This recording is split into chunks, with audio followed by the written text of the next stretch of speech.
Girl, I got you. I'm making you the necklace, bitch. So I stumbled across your video about the Tiffany necklace from Frankenstein. The for real glass scarab necklace from the Tiffany archives. And it is so freaking beautiful. I was so sad when you were upset that it wasn't available for purchase. Not that, like, I could even come close to affording something like this. I don't know about you, but anywho, I'm an artist and I decided that I was going to do more research into it and potentially start my next project, being that I make this shit for you. So I put together a bunch of reference images and did some analysis on the necklace. It incorporates 2 rows of 12 iridescent glass beetles. So when I was looking at these glass beetles, they look very similar to what different types of clay with glazes on top. So I'm pretty sure that will be able to recreate it in a really exact and precise way. And then I'll be able to use actual gold. I've also done jewelry making, so I'm gonna put all of this together into an actual freaking necklace, and I'm gonna get gold beads and shit. So the necklace is approximately 14 inches, and given that there's 12 beetles, so it's given spacing, I'm estimating that the beetles are about 25 millimeters in length, 17 millimeters in width, and about 3 to 7 millimeters in thickness, depending on where it is on the brooch. So I have a few options in order to make these, and one is to just sculpt all 24 by hand, which I could do. They're pretty small and it wouldn't be that hard, and I could use like a cookie cutter that I make and cut out the shape of each one. But I'm worried about them all being close enough, like symmetric enough. So I'm leaning towards doing a 3 dimensional beetle that then I make a small cast mold for. I do porcelain slips, or I do a black clay slip, and then I can make 2 at a time, cut them in half. They'll be pretty thin, and lightweight, which would be nice. So these are things I have to decide. I'm gonna head to the studio now to start this because I'm excited.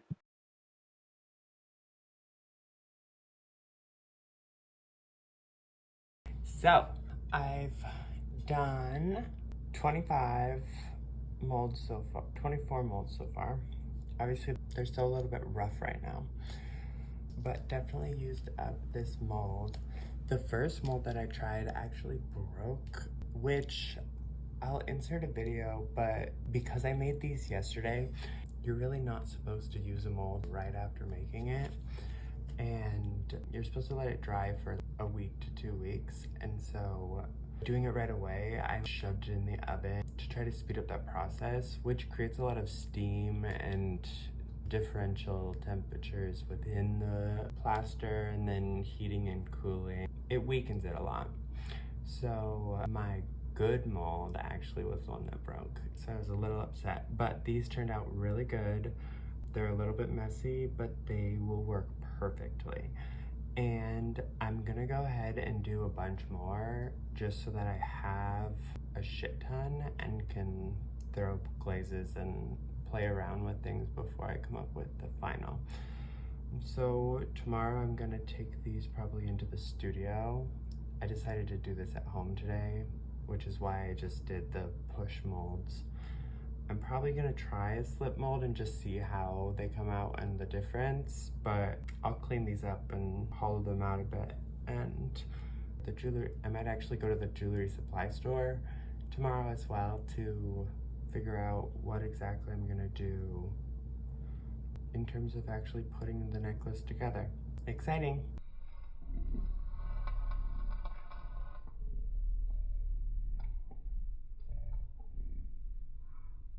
I'm making this necklace from this movie for this creator. I'm talking shit about the jewelry they are not making. Lots of updates. So, since we left off, I'd made this scarab mold, which worked fantastically in creating a frick ton of little beetles that are so cute. Since then, I've been spending a lot of time refining each one, making them perfect as I can, carving out the underside so that it's nice and thin all the way around. So, these are ready for firing. There's so many. I made so many. I couldn't help myself. So some of these are complete, some of them aren't. And I decided to use some of them for different purposes too. Because I was thinking, what the fuck is better to go along with a gorgeous necklace than a gorgeous tray for it to sit on? So yesterday I was getting bored of carving these out and decided to make a tray for them to sit on. What else? So jewelry, update on jewelry. I was really searching for as many I was really hoping to find the 6-ball bead segment part of the jewelry. I wasn't able to find. I got different connecting wires so that I can, here, and you'll be able to see, I'll be able to create loops on both sides, and then it's carved out on the underside and goes straight across, and that's how they'll connect. I thought this was a really pretty chain, gold ball bead bits, which going into is gold glaze to do the trims on the bottom of all of these, as well as, since I couldn't find the correct jewelry parts, I made a mold. I created one, the exact, and I'll put those clips in as well, of making the mold for that, which made it so that I can make a ton of these little guys, which I still need to clean up a little bit. It looks like a little caterpillar almost. But imagine that is solid gold and it's gonna look exactly like this. And then I'll be able to connect it in the same way as the beetle, make loops on the end and connect it all together. The only part that I'm still working out is the actual tube clasp. It's a really unique clasp that they use. It has a deep V tongue with a box tube that it sets in vertically, which I've only seen tube ones that do that. So I'm still looking into that and then how I'm gonna connect it. And I don't wanna like glue any of this together. So still working on that part. And then finally, glaze. I got from a pearl iridescence, and I have an idea for how I'm gonna do the of these. I think I talked before that these are a black clay. They don't take glazes very well. I'm gonna experiment doing very thin slip glaze just on the surface. It's gonna almost disappear into black in the crevices, and then I'll be able to overglaze. So that's where I'm at. If you do like this video, give me a like, give me a subscribe, give me a follow. This is gonna be awesome. Experimentations. If you've been watching along where we left off, I had made a ton of scarab beetles. A lot of progress has been made in terms of how I want to do all of this. I want to say 7 firings, so there was a lot. And if you know anything about kilns and clay and firing, each one of those takes at least 7 hours. So I'm going to insert a lot of different clips into the process and the glazing and how things have turned out, because a lot of these are very cool. So my first go around, I was using a blue underglaze with just a clear overglaze, and they came out very dark. But once I put the mother of pearl over them, they actually are some of my favorites. I hated them when they came out because they were solid black. So then I started to experiment with other clays, other glazes. I was really trying to get an option that fit the brief. So my second round of experiments, I got some new glazes and was testing layering them in different methods.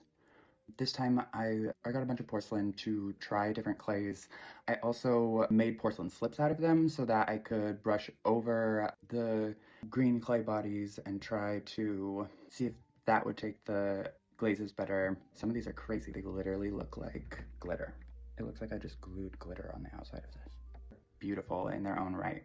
Experimenting with yellow, gold, and silver lusters, which I think I fired a little bit too long, so I'm actually running another test right now, but figuring that out.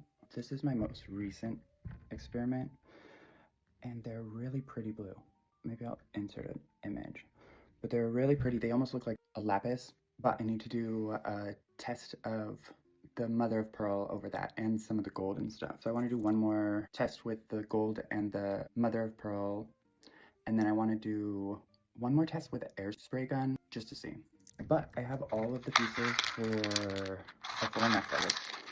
I just need to finalize the glaze layering and then retest the 22 karat gold and the mother of pearl.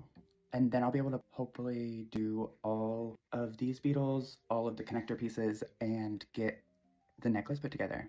I have a ton of little scarab beetles everywhere, so if you follow, if you like this video, and if you tag a friend, I will be sending all of my samples, all of my experiments, randomly to all my followers. I think I'm gonna do one video next, close-ups of all the different experiments, just like one beetle after another.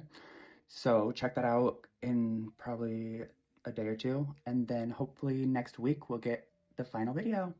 Awesome, you guys. Bye. I made the freaking Frankenstein necklace. Well, hello. We have come to the final video of this series. We started with a plan, and I think we executed it pretty freaking well. If you followed along the whole journey, it started with forming clay into little beetles, making molds, making more molds, figuring out how to do the beads, figuring out how to glaze with sapphires and blues, and figuring out mother of pearl and the gold-plated overglazes and beading, and all together, I think it came out really freaking cool.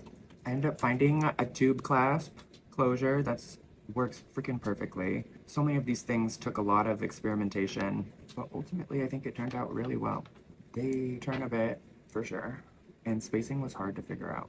But it was such a fun project, and if you would like one of the scarabs, as I said in a previous video, I will be mailing them out to my followers, at somebody in the comments, and I'll be reaching out through DMs for the people selected. I have a whole little army of guys and some more.